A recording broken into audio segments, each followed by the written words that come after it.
So, what is the future of the Blaser slash Sig Sauer tactical rifles? Where are they going?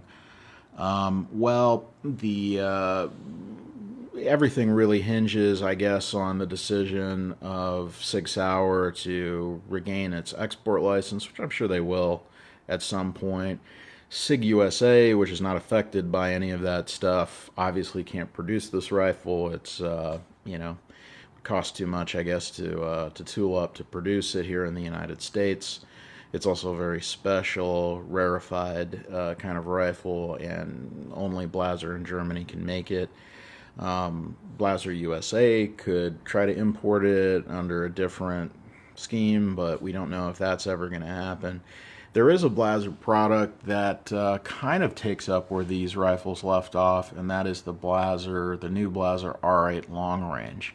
The R8 is essentially an evolution of the R93. It's very similar. In fact, it's almost exactly the same, really. It's just slightly different. It's been beefed up a little bit. It can handle 338 Lapua. It has even more calibers available. With the R8, you can get, I think, up to 25 or 30 different calibers, including the 338 Lapua Magnum. So it's a prime candidate to develop a Tactical 3. Tactical 3 would be really cool. Why we haven't seen that, it probably has something to do with Sig Sauer losing its export license and trying to regain it. That probably won't happen. The Tactical 2 is still being made. It's not out of production. It's being made in IIsny and Allgäu. It's just everything is going to the Australian Defence Force and their various police contracts. They cannot sell to civilians. And the R8 long range is kind of an interesting rifle. It doesn't really have any direct lineage to any of the tactical series. It does feed from a magazine, but it feeds from an R8 magazine, which is a little bit of a trip. The trigger actually is connected to the magazine. You have to take the whole kind of assembly out. It uses a GRS rifle stock, which is a very well-respected company in, I believe it's in Denmark, or maybe it's in Norway. I think it's in Norway. And it's a fabulous rifle. It's ridiculously expensive. It's far more expensive than even the Tactical 2 sold for. But without a real detachable magazine, I really don't think that rifle has much application in the tactical world.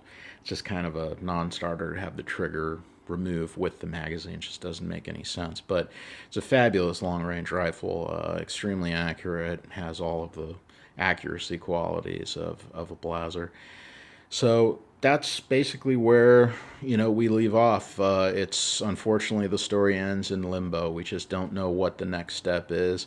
I, for one, would really love to encourage both Sig USA and Sig Sauer Germany and Blaser to develop a Tactical 3, because these rifles, they were 20 years ahead of their time 20 years ago, and they are beautifully made, impeccably accurate, and I'm, of course, a huge fan of these rifles, so I would love to see a Tactical 3 developed off of the R8 line, and it would not have any of the peculiarities and issues in terms of explaining how the first generation and second generation rifles weren't 100% compatible, how there was a first generation that was basically an R93, there was a second generation in the form of the LRS-2, which also was an R93, but then there was a large chassis version that was adapted to use 338 Lapua, and then finally branched off into the Tactical 2, which is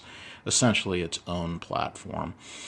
The new generation of Tactical 3s developed off the R8 wouldn't have any of those problems, because that platform can take any caliber from rimfire up to beyond 338 Lapua Magnum.